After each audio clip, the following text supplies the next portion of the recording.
Magandang umaga po sa ating lahat. Ngayon po ay magdadaos tayo ng ating online service at sa pamamagitan nito ay tuloy-tuloy pa rin po ang ating pananambahan at pagpupuri sa ating Panginoon. At upang mong pasimulan ang araw na ito, tayo po ay manalangin. Panginoon, marami pong salamat sa araw na ito at niloob mo, Lord God, na magkakasama-sama kami na magpupuri sa iyo sa pamamagitan ng online service, Panginoon. Lord, tunay nga po na ikaw ang Diyos na nararapat papurihan at nararapat sambahin, Panginoon, sa anumang oras ng aming mga buhay. Salamat, Lord, na patuloy mo kaming sinasamahan sa pagharap, Lord God, ng hamon ng buhay, maging, Lord, sa pandemyang ito. Dalangin ko, Panginoon, na sa mga oras na ito, lukuban mo kami, Lord God, ng iyong banal na espiritu na patuloy ka naming maranasan at patuloy namin, Lord God, maranasan ang iyong mga pagpapala, maranasan, Lord God, ang iyong banal na espiritu, Lord God. Lord, salamat at Lord, gisingin mo ang aming mga puso, gisingin mo, Lord God, ang aming mga isip, Lord God, nang sa gayon, Lord, ay makapagsasamba kami, Lord God, at makapagpupuri sa iyo, Lord God, ng naaayon, Lord God. Maraming salamat sa iyo, Panginoon. Tunay nga po na patuloy kang mabuti at tapat sa aming mga buhay, Lord God. Lord, sa araw na ito, samahan mo po kami na patuloy kami, Lord God, na mananangan sa iyo sa anuman, Lord God, na kinakaharap namin, Lord God. Maraming salamat, Lord God.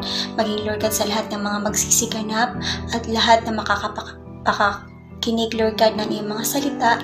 Tulungan mo, Lord God, na maunawaan namin ito ng lubos at maunawaan namin, Lord God, ang iyong nais iparating sa amin, Lord God. Maraming salamat sa iyo, Panginoon, at tulungan mo kami, Lord, sa araw-araw ng aming pamumuhay na, Lord God, mapagtagumpayan namin, Lord God, ang lahat ng mga hadlang upang makapagbigay kami ng kapurihan sa iyo, Lord God. Lord, sa iyo po namin ito ay pinagkakatiwala ang aming pagsamba, maging, Lord God, sa aming susunod na araw na haharapin. Sa iyo po namin ay pinagkakatiwala ito sa pangalan mo, Jesus. Amen.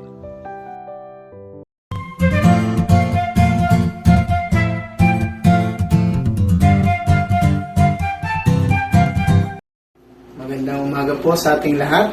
Samahan niyo po ako sa ating pagsamba sa umaga ito sa ating Panginoon. Yes, Jesus. Hallelujah, Lord. Napakabuti mo sa aming Panginoon. Kami nga ikaw ay ang aming kalakasan, kanlungan sa panahon na kami nangangailangan, Panginoon. Kaya sa oras na ito, tuloy ka namin sasambahin, papupurihan, tawitan mo Diyos. Hallelujah, Jesus. Yes, Lord. Kagalakan mo na sa iyo ay kalakasan ko. Nais ko manahan sa presensya mo. Puso lakas, isip at kaluluwa, Panginoon.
Panginoon, minamahal kita, ikaw ang buhay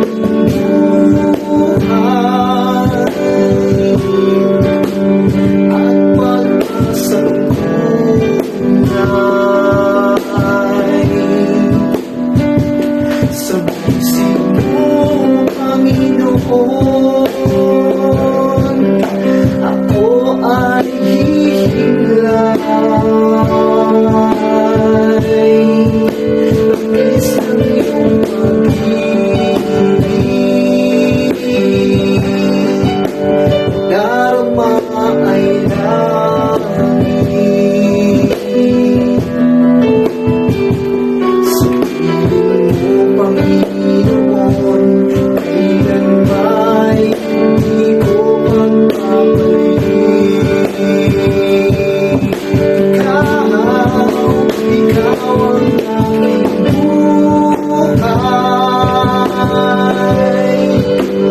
at pagkasanggunian. Sa bisig mo, Panginoon, ako ay hihimlay. Labis ng iyong pag-ibig,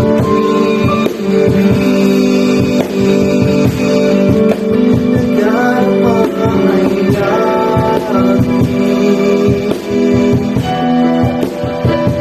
Sa bisig mo, Panginoon, kailan ba'y hindi ko magpapalik?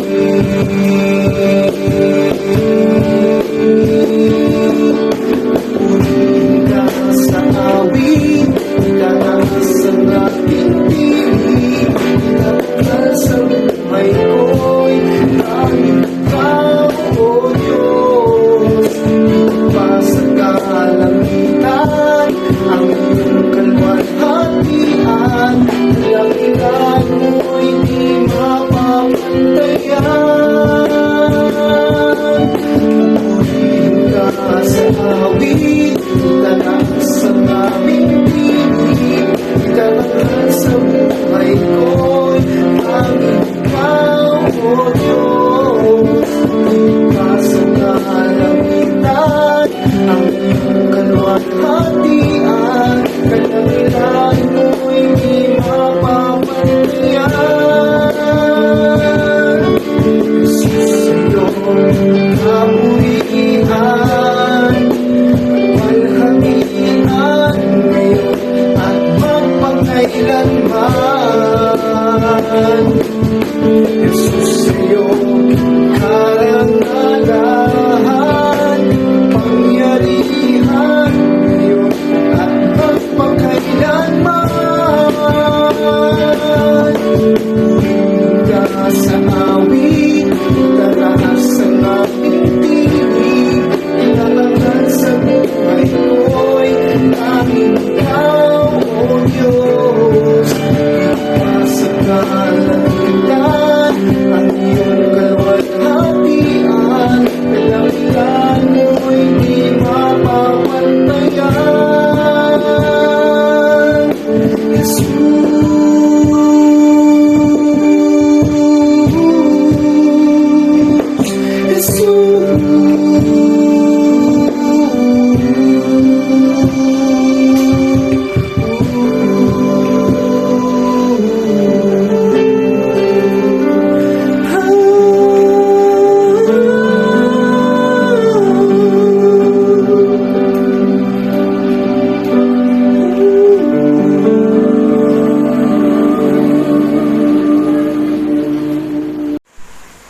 Sa mapagpalang umaga po sa bawat isa.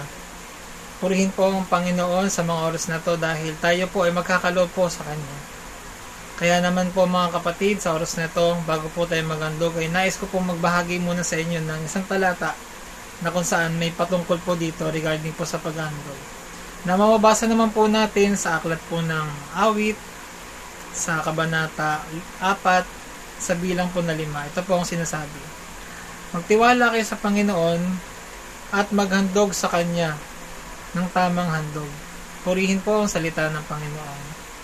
Mga kapatid, itong pangungusap na to ay isa lamang sa mga katotohanan na ating mababasa sa Biblia na ang paghahandog ay isa sa mga tungkulin ng mga mananampalataya at doon sa mga, lalo na doon po sa mga nagtitiwala sa Panginoon.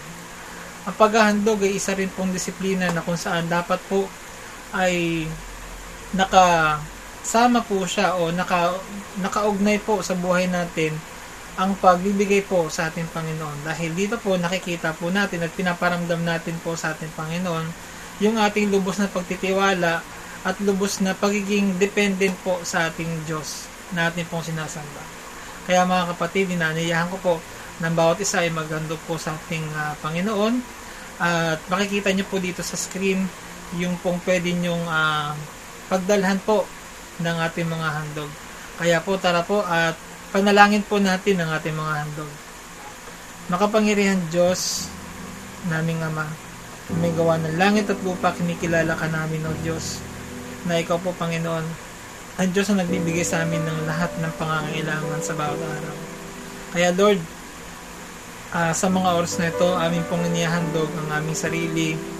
Bukod po dito, yung aming mga nais ibigay sa inyo, Panginoon, na siya magiging kagamit-gamit po sa iglesia. Nawa, Panginoon, ay makatulong ito para sa paglago at sa mga iba pang gawain na paggagamitan nito. Pagpalain niyo po ang bawat kapatiran sa lahat ng mga nasa bahay po.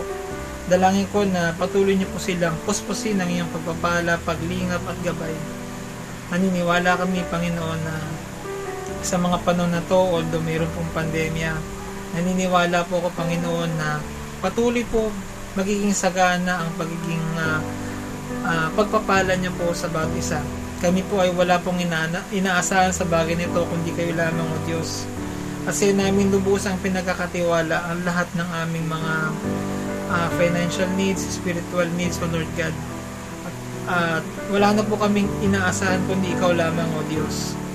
Kaya Lord, sa oras na ito, sa namin lubusang pinagkakatiwala ang aming dalangin. Kaya Lord, sa namin binibigyan lahat ng papulit, mataas na pasasalamat sa tanging pangalang Panginoong Jesus. Amen. Amen. Purihin po ang Panginoon.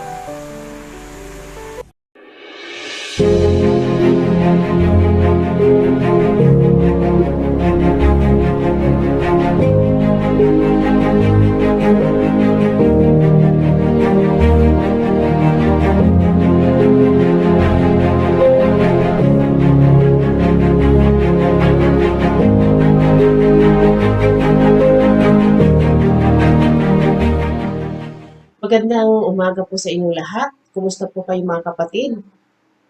Purihin po ang Panginoon sa pagkakataon na muli naman po tayo ay magsasama-sama sa pagpupuri sa Panginoon kahit po sa ganito pong kalagayan natin. Di man po tayo nagkikita physically, pero alam ko po ng ating espiritu ay nagkakaisa. So sa buong isang linggo, kumusta po ang mga nangyari sa inyong buhay? Sa pagkakataon pong ito, patuloy po natin sasambahin ang Panginoon at nais po nating basahin yung Gawa chapter 19 verse 15. Sabi po dito, subalit sinagot sila ng masamang espiritu, kilala ko si Jesus at kilala ko rin si Pablo, ngunit sino kayo? So, ngayong umaga po ang ating pag-aaralan ang tunay na lingkod ng Diyos. Ang tunay na lingkod ng Diyos. Ang tanong, meron po bang hindi tunay na lingkod ng Diyos? Opo, meron po. Dahil mismo po ang Biblia sinabi na may mga bulaang propeta. Doon pa man, meron na pong mga hindi totoong lingkod ng Diyos. Ano ho? Sila ho yung mga mandaraya. So, sa panahon po natin ngayon, napakadami po niyan. At lalo na po ngayon pong nararanasan nating pandemic. May mga mag-o-offer po na tugunan ang basic needs ng isang tao. So, dahil po sa kahirapan ng buhay, yung isang tao naman po ay pumapatol at tumatanggap po siya. Pero dahil nga po tayong mga Pinoy ho ay sa atin po yung utang na loob halos hindi mabayaran. Tayo ho ay mapagtanaw sa utang na loob. once na meron po sa ating ibinigay o tayo po ay merong nakuha, kapag ka ho naman ay hiningan ho tayo ng kapalit ay talagang hindi natin matanggihan. So kaya, ang nangyayari ho, eh, tayo ho ay nakikisama. Pero hindi ho natin namamalayan sa ating pakikisama pala, tayo na po ay nakukumbinsi. Nawa po dito sa pamilya ng IRM Kaunlaran ay wala na hong ganon. Wala na hong ganon. Alam po natin yung ating pananinindigan, alam po natin yung ating paniniwala. At sana ho, magkaroon po tayo ng spirit of discernment. So, hindi lahat ay tinatanggap, lalong-lalo na ho kung ito po may kinalaman sa kapagkapahamak ng ating pong pananampalataya. So, ngayon pong umaga, ang sabi po, ang tunay na lingkod ng Diyos ay sinasamahan, pinatutunayan, at pinagtatagumpay ng Diyos. So, yun po makikita po natin doon yung tunay na lingkod ng Diyos. So, ano po ang pagkakakilanlan ng tunay na lingkod ng Diyos? Sa umaga pong ito, may 3 bagay po tayong pag-aaralan. Una po, may tamang doktrina o katuruan. Pangalawa po, tinataglay ang kapangyarihan ng Panginoong Hesus. Pangatlo po, matapang na nagtuturo ng buong katotohanan. So, unahin po natin yung may tamang doktrina o katuruan. So, ano po ba po yung sinasabing doktrina? Pag sinabi pong doktrina, ito po yung pinapaniwalaan ng isang grupo o isang sekta. Ito po yung pananampalataya nila. Ito po yung katuruan po nila. Ito po yung pinaninindigan nila. So, dito po sa atin, may kinalaman po sa doktrina ng kaligtasan. Tayo po ay naligtas sa pamagitan po ng pananampalataya, sa pamagitan po ng biyaya at sa ating pananampalataya. Actually ho, pananampalataya, ang equals po noon ay kaligtasan. So, zeroin po tayo sa pananampalataya. At ito po ay sa pamagitan ng biyaya. So, isa po yun sa ating pong pinaniniwalaan. At isa pa po sa doctrine po natin, sa pagka-Diyos ng ating Diyos, meron pong 3 persona sa pagiging isang Diyos. Ano po yung 3 persona? Ama, Anak, at Espiritu Santo. So, napakahalaga po niyan. At yung pong ating paniniwala na sinasabi po na meron pong impyerno at meron po talagang langit. Paniniwala po patungkol sa tao, paniniwala po patungkol sa kasalanan, paniniwala po natin sa Biblia na ang Biblia po ay siya po ay salita ng Diyos, hindi po naglalaman ng salita ng Diyos at may 66 books. Sa Old Testament ay mayroon po 39 at sa New Testament ay may 27 books. So mga kapatid, yan po yung mga doctrine, mga katuruan po natin at marami pa pong iba. So ngayon, tandaan po natin na ang tunay po na lingkod ng Diyos, sabi po, may tamang doktrina o katuruan. So, una ho, sabi po, ang may tamang doktrina o katuruan, sapat o buo ang doktrina.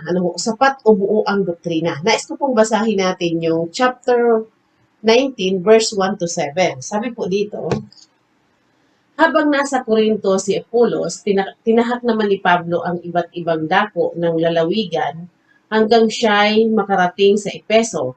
May natagpuan siya roon na ilang alagad at sila'y tinanong niya, tinanggap ba ninyo ang Espiritu Santo nang kayo'y sumampalataya? Hindi po. Hindi namin narinig na may Espiritu Santo pala, tugon nila. Kung gayon, anong uri ng bautismo ang tinanggap ninyo? Tanong niya. Bautismo ni Juan, tugon nila. Kaya't sinabi ni Jesus, binautismuhan ni Juan ang mga nagsisisi at tumalikod sa kasalanan. Ipinangaral niya sa mga Israelita na sila'y sumampalataya kay Jesus ang dumarating na kasunod niya. Nang marinig nila iyon, nagpabautismo sila sa pangalan ng Panginoong Jesus. Nang ipatong ni Pablo ang kanyang kamay sa kanila, bumaba sa kanila ang Espiritu Santo at sila'y nagsalita ng iba't ibang wika at nagpahayag ng mensahe mula sa Diyos. Humigit kumulang sa 12 lalaki ang nagpabautismo. So, makikita ho natin dito yung pong nangyari kay Pablo na sabi nga po, sapat o buo ang doktrina. Yung natagpuan niya pong mga alagad sa Epeso, sila ho ay hindi pa nila kilala ang Holy Spirit. Sabi nga po, hindi nila alam na may Holy Spirit pala. So, bagamat ito pong mga alagad na ito ay sila po'y naniwala sa ipinangaral ni Juan patungkol kay Jesus, pero hindi po nila tinanggap ang banal na spirito. Kaya po si Pablo, nung malaman niya po ito, pinakilala ni Pablo ang may kinalaman kay Jesus at sa banal na spirito, at nung maintindihan po nila, sila ho'y nagpabautismo. Importante po ito, ano ho? Kumbaga sa kalagayan po natin ngayon, pag tayo po ay nanampalataya, pagkatapos po noon, tayo po ay nagpapabautismo, na ang ibig sabihin po ng bautismo, ipinapahayag po natin sa sa kapulungan o sa mga tao na tayo po ay nakipag-isa na kay Kristo. Yun po ang kahulugan nun. Ang bautismo po ay ginagawa ito after naman ng palataya. Pero meron pa rin pong bautismo sa banal na spirito. Ito nga po yung ginawa ni Pablo kasi itong mga taong ito, nagsisi sa kasalanan, naging tagasunod po sa ipinangaral po ni Juan, pero hindi po nila tinanggap ang Holy Spirit. So, kailangan po ay gawin ito na sila mabautismo sa Holy Spirit at meron pong power pa.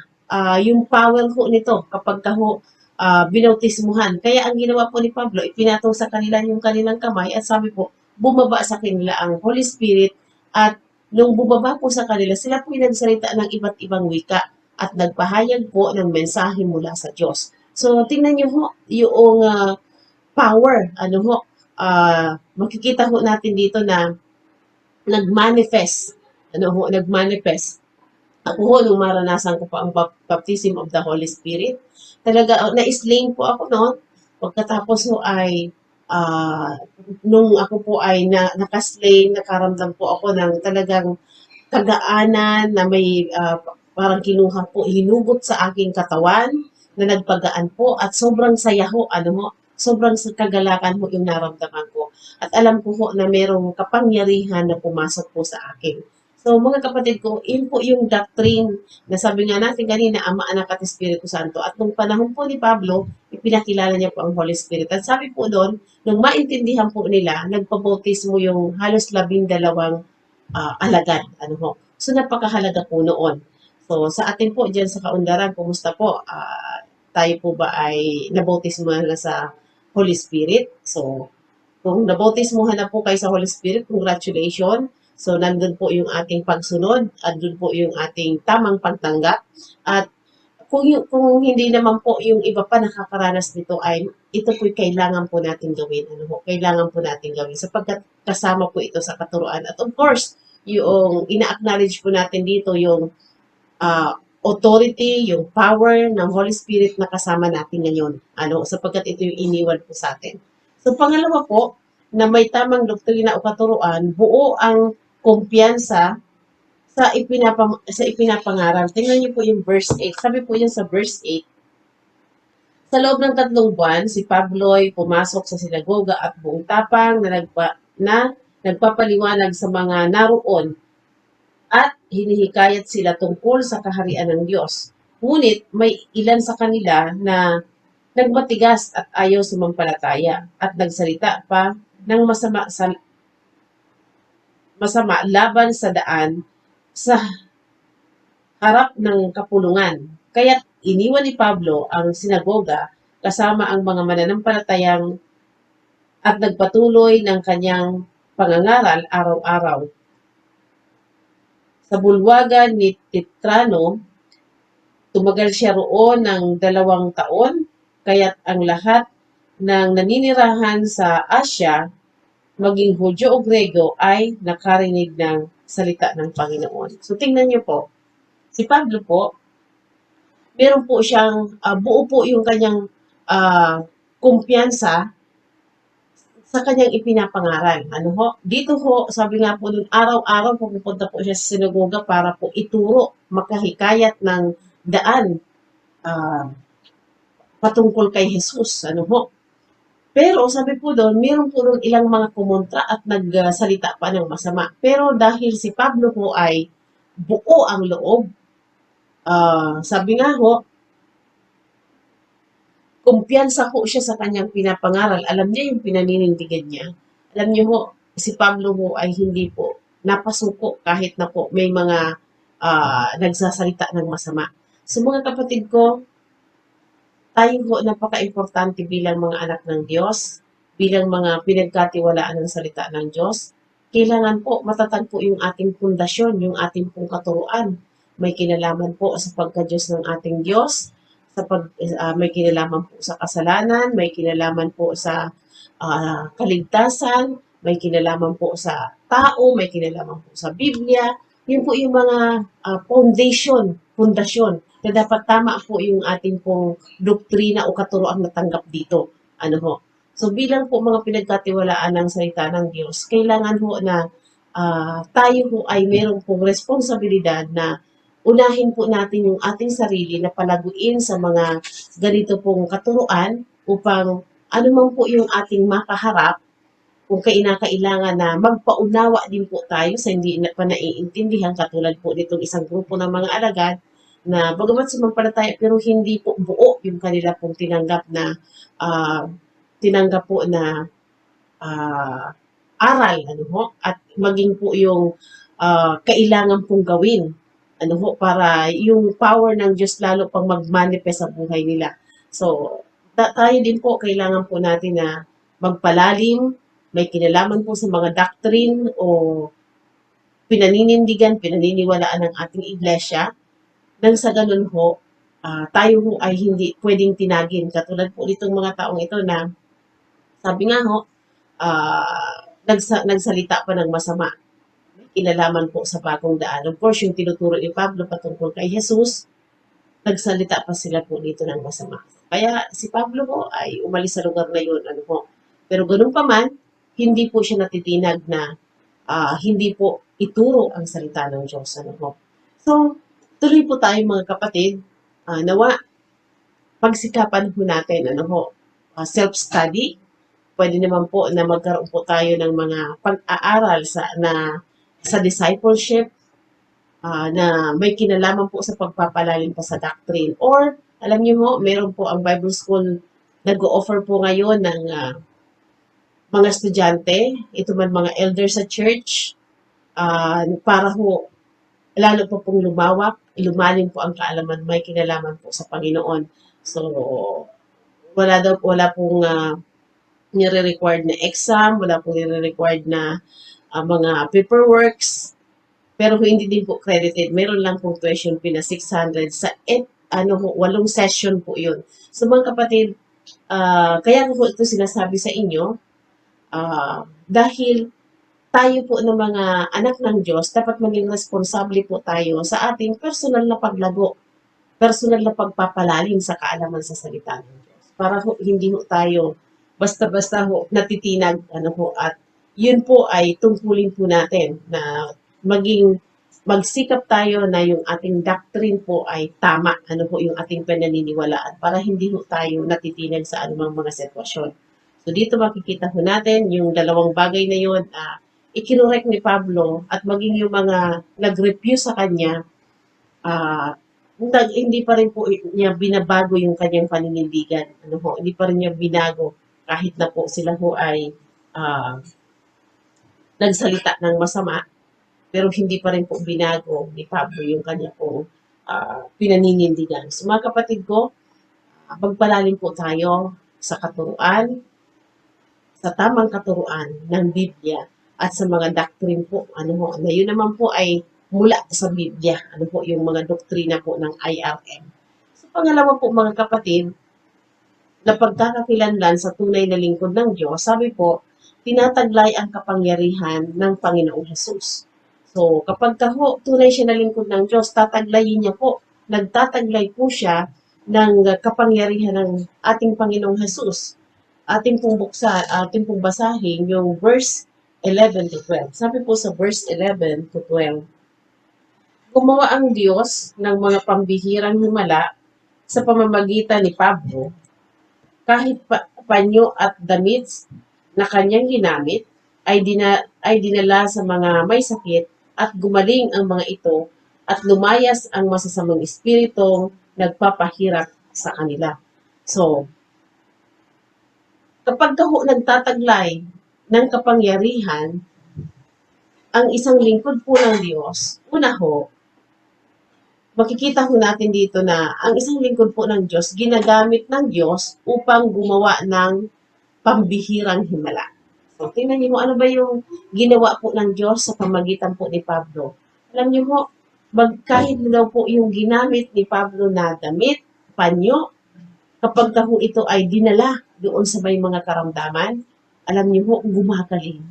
Gumagaling. Grabe po, no? Nakaka-amaze na kung titingnan po natin, ay kakaiba po yung ministry talaga na ginampanan ni Pablo. Samantalang yung mga nababasa po natin, pinapatong ang kamay, yung mga previous po na nabasa natin, pinapatong ang kamay, pinapanalangin at sila ay gumagaling. Alam niyo po, ngayon po, very important yung ganito pong sitwasyon sapagkat, yun nga po, tayo po ay kailangan po mag-quarantine, kailangan po na tayo po ay nasa bahay, kumbaga ho, may distancing, kailangan ho na tayo ho ay hindi po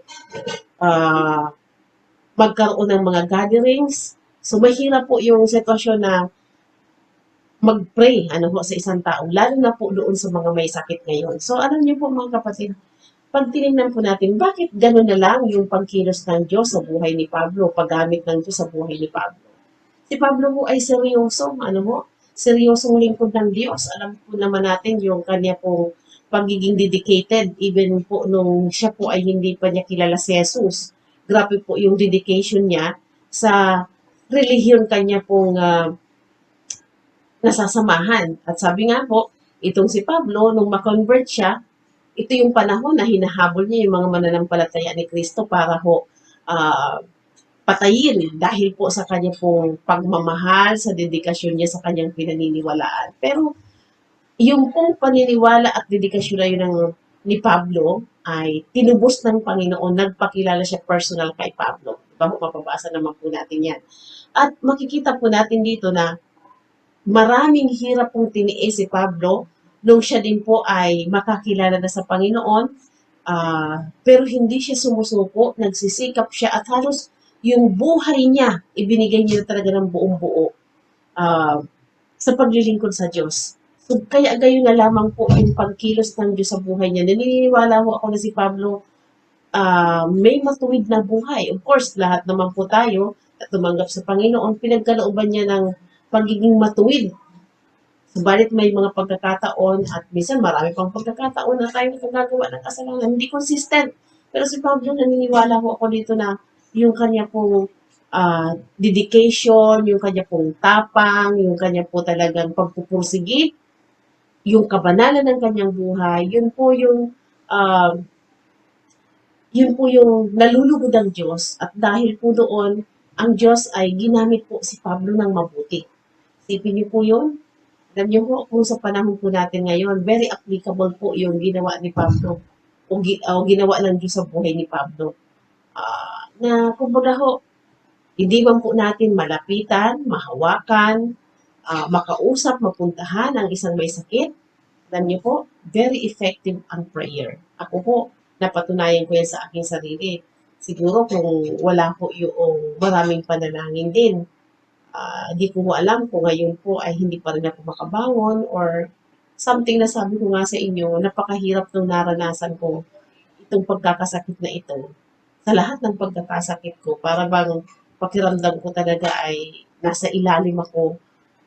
Alam ko sa dami po ng nanalangin, kaya ako ngayon ay unti-unti lumalakas at ito nga po, salamat sa Diyos at nakabalik na po ako muli sa pagdala ng salita ng Diyos kahit po through online. So pinupuri ko po ang Diyos doon dahil alam ko na bunga ng maraming mga prayers. Bunga po ng maraming mga prayers. So minsan po doon sa aking destino dati sa Hanosa, meron po doon isang bata, dumating po kami doon, siguro mga 6 years old lang siya. Sabihin na natin po na mga 7 years old kasi po, bunso nung mag-asawa, At kapag ho nakikipagkwentuhan sa amin yung mag-asawa, minsan inaabot po ng 12 o'clock, 1 o'clock, minsan tulog na po yung bata. Bago ho umuwi sila, kinakarga na lang ng tatay. At ito pong batang ito ay, dahil po na sa tagal ko dun sa assignment ko, eh, siya ho ay nagbinata na ngayon. Alam niyo ho, nung bata siya, until now, kapag nagkakasakit siya, sinasabi sa nanay niya, "Nanay, pwede ho bang tawagin niyo si Ate Jack?" Yan, Ate Jack po kasi ang tawag sa akin. Kasi ho kapag nagpe-pray siya, nararamdaman ko po yung pagaling. Sabi naman ng nanay, "Anak, baka naman kay Ate Jack ka na lang naniniwala." Sabi niya, "Hindi naman po." Kasi si Ate Jack 'pag nagpe-pray, talaga po nakakaranas ako ng kagalingan. Totoo naman din po na talagang gumagaling yung bata. Pero ako po, sa kaibuturan ng aking puso, nagpapasalamat ako sa Diyos sapagkat ginagamit niya po ako para patungan ang batang yun sa tuwing may sakit, may lagnat, anumang klaseng sakit niya. At gumagaling naman po yung bata. Mga kapatid, ah, napakasarap na magamit ka sa area po ng yung healing ministry. At sa panahon pong ito, kailangan-kailangan po ito. Ang tanong, nagmamanifest po ba ito sa atin? Or napapractice po ba natin ito? Alam niyo po, sa panahon na to, nakakaranas po ako na pa-online. Once so, na tumawag ko sa isang kapatid na may karamdaman, meron pong suliranin. Alam niyo po, kapag tapos namin mag-pray, nakakaramdam po siya ng kagaanan. Nakakaramdam po siya ng kaginhawahan kapag may sakit. So, hindi po kailangan na matouch natin sila sapagkat ang Diyos so ay sabi nga po, nasa omnipresent po siya, nasa lahat po siya ng dako. At napakahaba ng kanyang kamay para abutin yung ating mga idinadalangin. Ang mahalaga po lang ay yung ating pong sarili, karapat dapat ba tayong daluyan ng kapangyarihan ng Panginoon. Nawa po, makita bilang mga anak ng Diyos na mananasan po yung paggamit sa atin ng Diyos. So pangalawa po dito, na makikita po natin, na tinataglay po ang kapangyarihan ng Panginoon ng isang lingkod ng Diyos. Sabi po, pinatutunayan ng Diyos ang pagiging lingkod. So ang Diyos po mismo ang nagpo-prove na ikaw ay lingkod ng Diyos. Hindi mo kailangan ipakilala ang sarili mo na ako lingkod ng Diyos. Hindi mo kailangan ipagsabi. Ano po? Mismo ang Diyos po ang siyang magpo-prove kung talaga ikaw ay lingkod niya. Tingnan po natin ito. Sa verse 13 hanggang 20 ay ganito po ang sinasabi. So, ano yung po muna natin? 13 to 16. Sabi po diyan sa verse 13, may isang Hudyo roon na naglilibot at nagpapalayas ng masamang espiritu. Pinangahasan nilang gamitin ang pangalan ng Panginoong Jesus sa pagpapalayas ng masamang espiritu sa mga sinagoga, sa mga sinasapian ng mga ito. Sa mga sinasapian ng mga ito. Sinabi nila, sa pangalan ni Jesus, ipinapangaral ni Pablo, iniuutos ko sa inyo, lumayas kayo. Kabilang sa gumagawa nito ay ang 7 anak na lalaki ni Iziba, isang pinakapunong pari ng mga Hudyo. Subalit sinagot sila ng masamang espiritu, kilala ko si Jesus at kilala ko rin si Pablo, ngunit sino kayo? At sila'y nilundag ng lalaking sinasapian ng masamang espiritu, tinalo silang lahat at malubhang sinaktan, ano pat hubad at sugatan silang tumakas sa bahay na iyon. So, makikita ho natin dito, yung una ho na pagpapatunay na sila ho ay nagtataglay ng kapangyarihan ng Panginoon.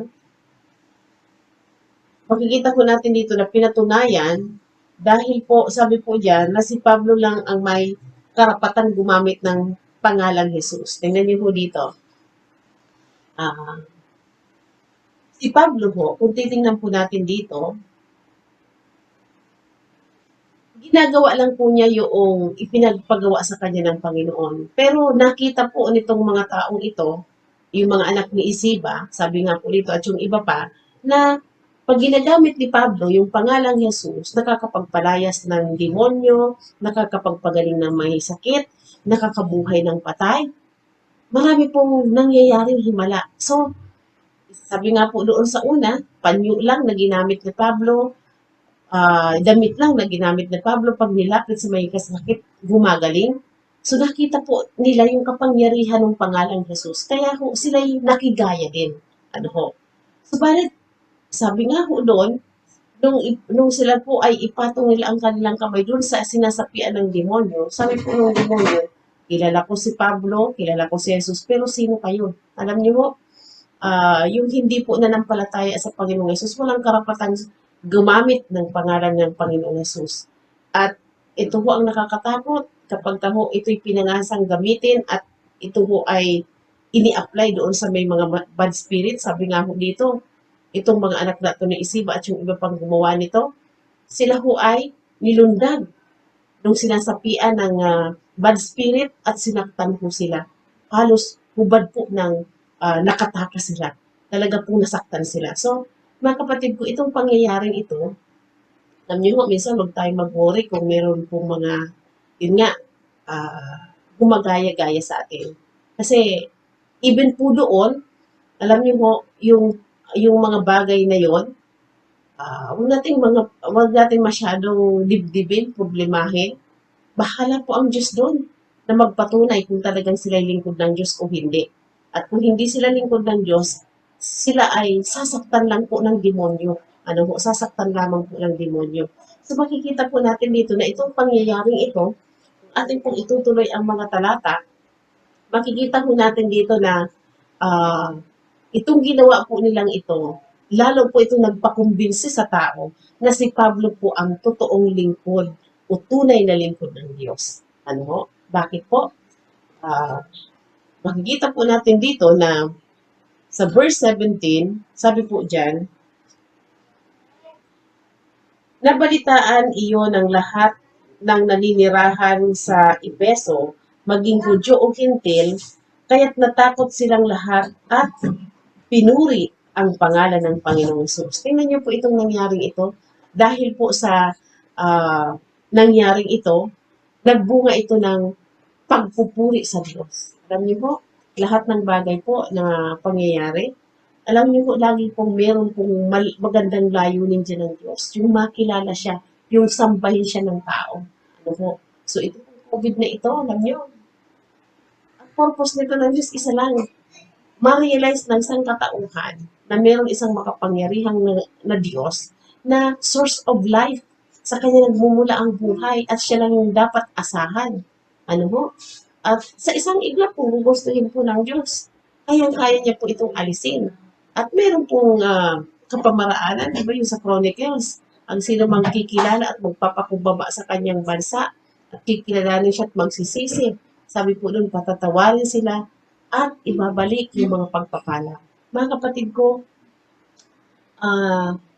don't worry sa mga bagay na minsan ay humahadlang, sumisira sa ating pong paglilingkod sa Diyos.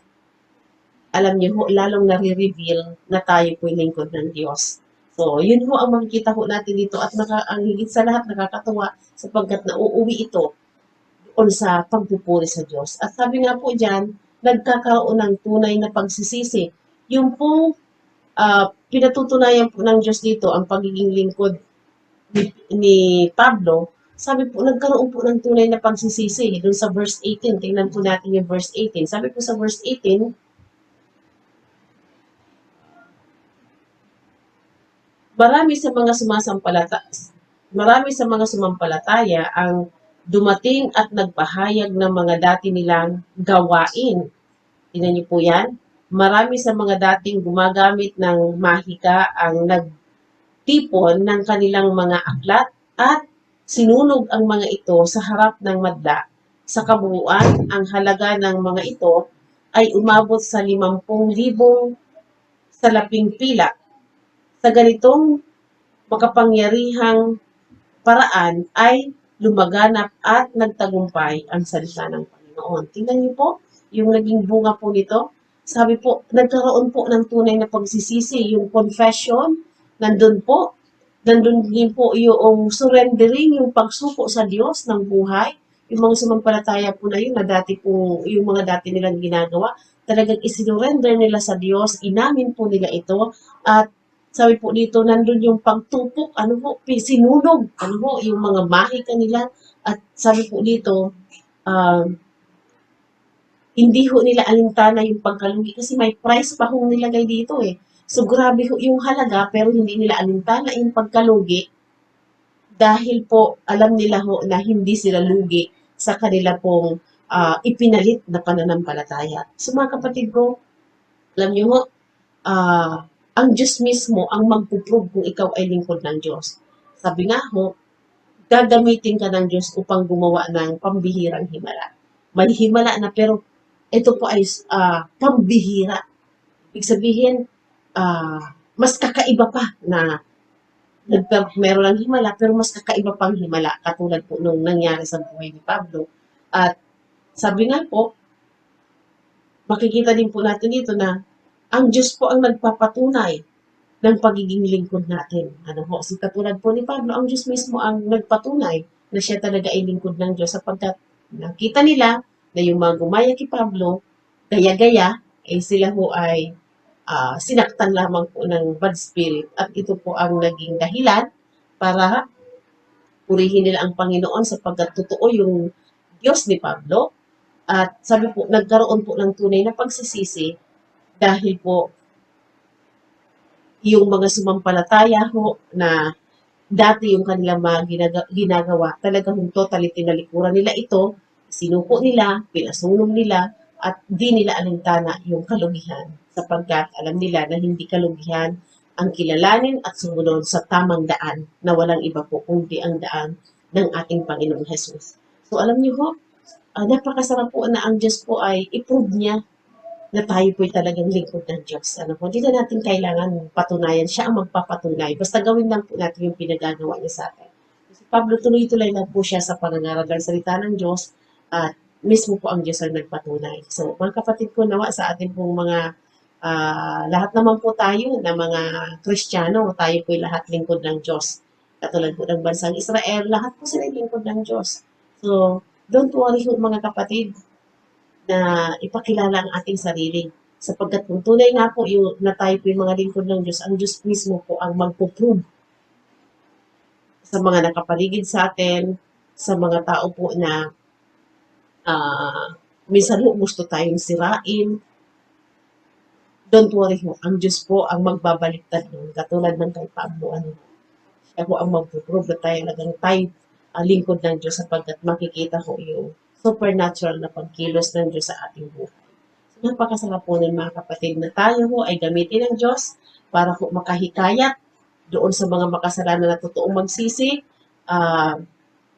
totoo po na magsuko ng buhay at matupok po, matupok yung talagang gawa ng diablo sa buhay ng mga tao at hindi ho natin isipin kung ano man ang nawala sa atin sapagkat ang kapalit naman nito sobra na kagalakan. Katulad po nung sinabi po ng Panginoon, ang kaharian po ng Diyos katulad ng isang tao na businessman, naglakbay at nakatagpo ng isang bukid, naghukay at nakatagpo ng isang napakahalagang bato. Tinabunan niya ito at umuwi siya at sa pag-uwi niya, binenta niya lahat ng ari-arian niya na yung halaga ng ari-arian niya kasing halaga lang nung ibabayad niya doon sa bukid. Pero walang kasing halaga sa kanya yung dati niyang hanap buhay, yung ang kanyang mas nakita, natagpuan niya yung tunay na kayamanan. Alam niyo kung ano yung kayamanan na yun? Yun po yung salita ng Diyos, yun po yung relasyon sa Diyos. So, mga kapatid, maubos man ang lahat, mawala man ang lahat, ang mahalaga po, totoo po yung ating nakilala. Totoo po yung ating nakilala. So, ito po ay pinatutunayan ng ating Panginoon. So, nawa po matagpuan po sa atin na tayo po ay ginagamit ng Diyos. Siya mismo po ang nagpapatunay na tayo mga lingkod niya. Pangatlo po, makikita po natin dito na ang tunay na lingkod ng Diyos, matapang na nagtuturo ng buong katotohanan. Matapang na nagtuturo ng buong katotohanan. So ano po itong katotohanan? Sa verse 21 to 41, mababasa po natin yung kasaysayan dyan, pero hindi na po natin lahat babasahin. Gusto ko pong basahin sa inyo ang verse 26. Sabi po sa verse 26, ay ganito.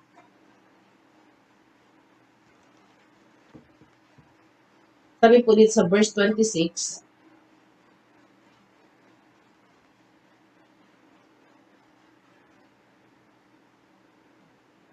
nakikita ninyong naririnig, ah, nakikita ninyo, nakikita ninyo at naririnig kung ano ang ginagawa ng Pablong iyan.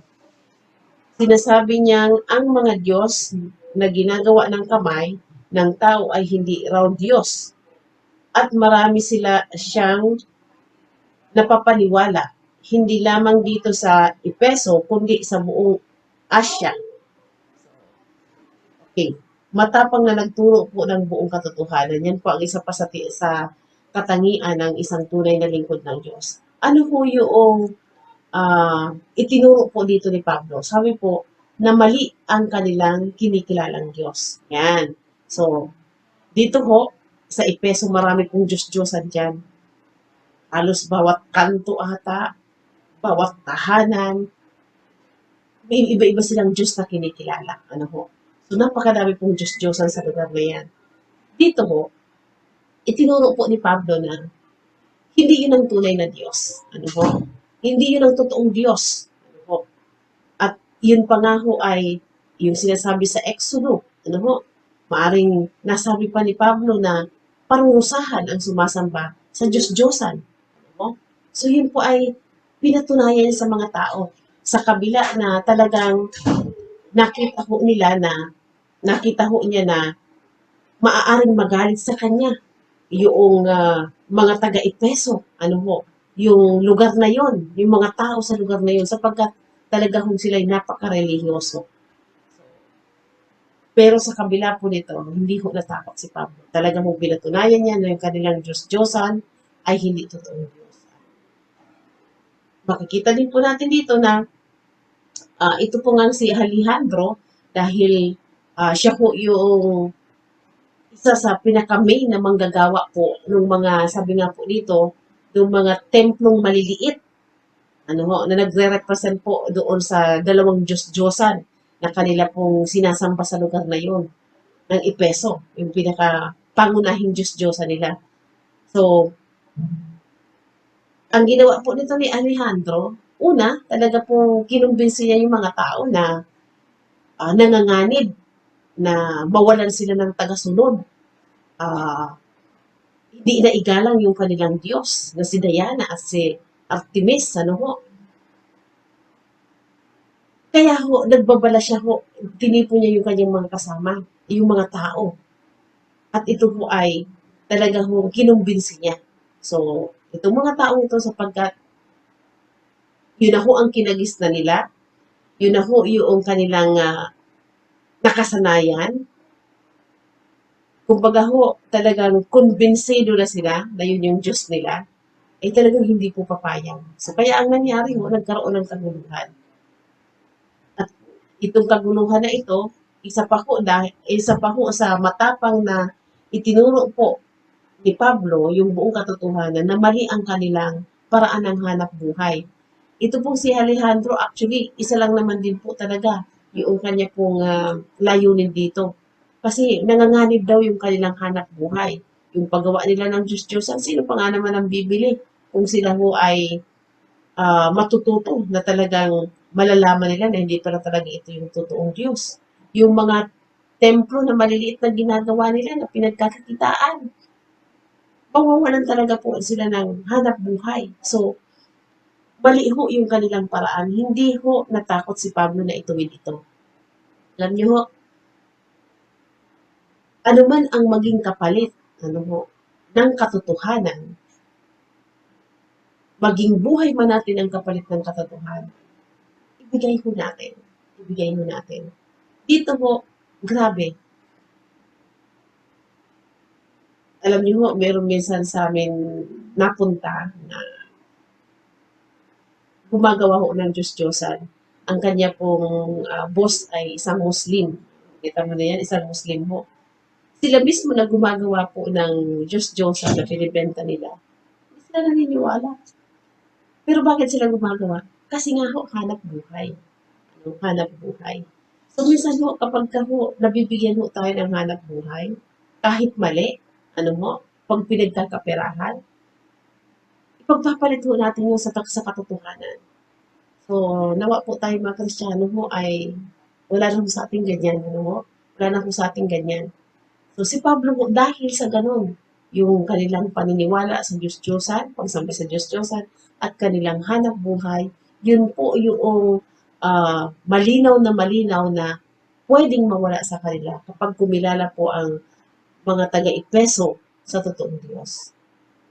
Kaya ho, nagbunga ito ng kaguluhan. Pero si Pablo ho, hindi ho natinag, hindi ho siya nagpasindak, pinanindigan niya ho ang katotohanan. So yan po ang isang lingkod ng Diyos. Bagamat makikita ho natin dito na hindi nga ho si Pablo nahuli pa nung panahon na ito. At yung mga kasama niya ho ang nahulit na pahirapan, ganun pa man, hindi ho ni Pablo binago ang kanyang statement. Pinanindigan niya po ito. Pinanindigan niya po ito. Mga kapatid ko, napakahalaga po na meron po tayong boldness sa pagtuturo ng buong katotohanan. Ano man po ang maging kapalit nito. Maging buhay man natin ang maging kapalit. Kasi minsan, simple lang po. Minsan nababago yung statement natin dahil sa pakikisama. Kita niyo na po yan, napakababaw mo, no? Minsan po, dahil po nanginginabang tayo, kaya nababago mo ang statement. Nababago yung katotohanan. Alam niyo po si Propeta Samuel, no? Nung siya po ay magre-retired na sa kanya pong paglilingkod, nung siya po ay mag-inventory ng kanya pong performance sa bansang Israel, isa po sa sinabi niya, meron ba ako sa inyong kinuhanan kahit isang tupa para mabago yung sasabihin ko? Alam niyo, walang masabi ang bansang Israel kasi hindi nagpasungkol. Hindi ko nagpasungkol si Propeta Samuel para baliktarin ang katotohanan. Mga kapatid ko, huwag po tayong matakot. Huwag po tayong matakot. Ano man po ang mawala sa atin dahil sa pangangaral ng salita ng Diyos, ang Diyos ho ang magpapalit ng higit. Basta ho yung ating paninindigan sa katotohanan, ito man po ay nag-aalis ng mga karapatan natin, ng mga opportunity. Mga kapatid, panindigan ho natin. Alam nyo, ang nakakalungkot ngayon, minsan yung mga call center, ano ho, pag in-analyze nyo po, nalulungkot ako kasi minsan dahil sa trabaho, dahil nga ho, mahalaga yung trabaho, dahil kailangan po ng kumita, yung ating pong pagsunod na yung ikapitong araw ay para sa Panginoon na ipagpapalit. Kung kahit na po yung ikapitong araw, hindi lang po yung call center, may marami pa po mga trabaho. Mga kapatid, alam niyo po ba na mayroong isang kabataan sa amin na dedicated talaga din po siya, natutuwa ako sa bata ngayon. At nung siya po ay kagagraduate lang, dahil po siya po ay cell leader po, pinagpipray niya na makakuha siya ng trabaho na pag Saturday, Sunday ay wala siyang pasok. Kasi maliban po na siya ay cell leader, siya din po ay kasama po sa team ng praise and worship. Siya po ay nasa guitar siya, nagigitara po siya. So, pinagpipray niya para siya po ay makapag-practice tuwing Saturday. Nung una, napasok niya, maganda, pero nung tumagal, nagdi-demand na yung company nila na pumasok po sila ng Saturday at Sunday. Alam niyo naman po sa isla, minsan kalahati o isang araw halos kapag kagaling ka ng Kamaynilaan ang biyahe papunta sa amin. Pero dahil dedicated ang batang ito, alam niyo ang ginawa niya, nag-resign siya doon sa trabaho niya na yun. At nag-pray siya sa Panginoon. At yung kanyang paninindigan kung talagang para sa kanya ang trabaho yun at kalooban niya ng Panginoon, pag Saturday, Sunday, wala siyang pasok. Nung una, nahirapan siya mag-apply, natagalan bago po siya nakapunta. Pero hindi po siya sumusuko, hindi siya nawawala ng pag-asa. Kasi yung mga ina-applyan niya, lagi pong may pasok ng Saturday, Sunday. So, pinanindigan niya na hindi siya papasok ng trabaho ng meron po Saturday, Sunday. Alam niyo po, sa biyaya at tulong ng Panginoon, nakapasok po siya sa company ng Samsung. At pag Saturday at Sunday, wala po siyang pasok. Alam niyo po, ako po mismo, na-amaze ako na, talaga, kapag dinesire natin at talagang pinanindigan natin, susuportahan tayo. So until now, nandun po siya nagtatrabaho. Nakaipon na rin po siya, may mga naipuntar na din po siya. So, mga kapatid ko, huwag po tayo padadaya sa gawa ng kaaway. At bilang po mga lingkod ng Diyos, matapang po natin na panindigan yung katotohanan, yung ating itinuturo po. Kasi, sabi nga ho, bago mangyari sa iba, sa atin muna. So ito po yung mga katangian na makikita natin sa tunay na lingkod ng Diyos. May tamang doktrina o katuruan. Tinataglay po ang kapangyarihan ng Panginoong Hesus at matapang po na nagtuturo ng buong katotohanan. So nawa po, mga taga-IRM kaunlaran, tayo po'y lahat lingkod ng Diyos, makita po ito sa atin, lalo na po ngayon sa panahon po ng pandemic. Sana hindi nagbabago yung ating pong pananampalataya, hindi po natitinag yung ating pong mga statement po, mga pananalita, yung ating pong mga pinanindigan ay hindi po binabago ng sitwasyon. At makita po sa atin yung tunay na mga anak ng Diyos, tunay na mga lingkod ng Diyos. Ano po? God bless you all at purihin po ang Panginoon. Tayo po lumalangin. Dakilang Diyos, maraming salamat ngayong umaga. Salamat po sa mga salita mo na amin na pagpulay-pulayan. Tunay nga po, Panginoon, na kayo ang pumili sa amin bilang iyong mga anak, bilang iyong mga lingkod. Tulungan niyo nga po kami, Panginoon, na patuloy nga, O Diyos, na patunayan niyo po, Panginoon, na kami po ay mga anak mo at mga lingkod mo. Samahan niyo po kami, Panginoon. Tulungan mo kami, Lord, na matutunan po namin yung mas malalim pa, matatag na pundasyon sa mga katuruan ng Biblia, sa doktrina po, Panginoon. May kinalaman po, Panginoon, sa kabuuan ng aming pagiging buhay Kristiyano. At Lord Jesus, patuloy nga po, Panginoon, na tulungan mo kami na maging matapang din po, Panginoon, na ituro ang katotohanan. Ano man po ang maging kapalit nito. Salamat po sa buhay ni Pablo na until now, siya po ay nagagamit para po i-illustrate mo sa amin kung gaano ka po makapangyarihan Diyos, gaano ka po magamit po ng taong Panginoon. Lord, i-bless ko din po ang mga kapatid ko sa kaunlaran. Patuloy nga, O Diyos, na kayo ang bukod sa kanila. Ano man pong kalagayan meron sila, kung meron po may mga karamdamang mga kapatiran, sa makapangyarihang pangalan ni Jesus, sinasaway po ang mga karamdamang ito. Kung meron mo pong mga suliranin financials, kayo po ang siyang magkaloob. Kung meron po mga suliranin sa relasyon, sa makapangyarihang pangalan ni Jesus, kayo po, Panginoon, ang siyang mag-restore ng relationship at yung po mga nawalan po ng hanap buhay, kabuhayan, sa makapangyarihang pangalan ni Jesus, isupply niyo po ang ganda ng mga pangangailangan. Marami pong salamat, Lord, at dinadalangin po namin ang sitwasyon po namin sa aming bansa, maging sa buong mundo, Panginoon, na humingi kami ng habag ng awa sa inyo na ito pong Delta variant na ito, virus na ito, Panginoon, usawin niyo, tunawin, alisin po sa mundo nito at yung pong purpose niyo sa pangyayaring ito, Lord, lalo pa pong mapalapit sa iyo ang maraming tao, lalo pong lumubod, lalo po Panginoon magpakumbaba, lalo pong kilalanin po kayo, Panginoon. Marami pa pong tao ang makakilala sa iyo, Panginoon, dahil ikaw po yung source of life. At patuloy po, Panginoon, paramihin niyo, panawakin niyo po ang iyong kaharian sa lupang ito, Panginoon. At Lord, alam ko, Lord, na malapit na kayong dumating. Kami po ng mga anak niyo, gawin niyo po masigasig, nagbilang mga lingkod niyo na magkalat o lalo pa kung mas mabilis kami makapagpakalat ng yung mga salita. Gamitin niyo kami mightily and effectively, lalo na po sa kaunlaran na ang kinalalagyan, yung mga kapatiran, maging yung kanilang mga kamag-anak, mga mahal sa buhay. Puring ka po, Ama, sa bagang ito sa ipo lahat ng pagsamba. In Jesus' name, Amen.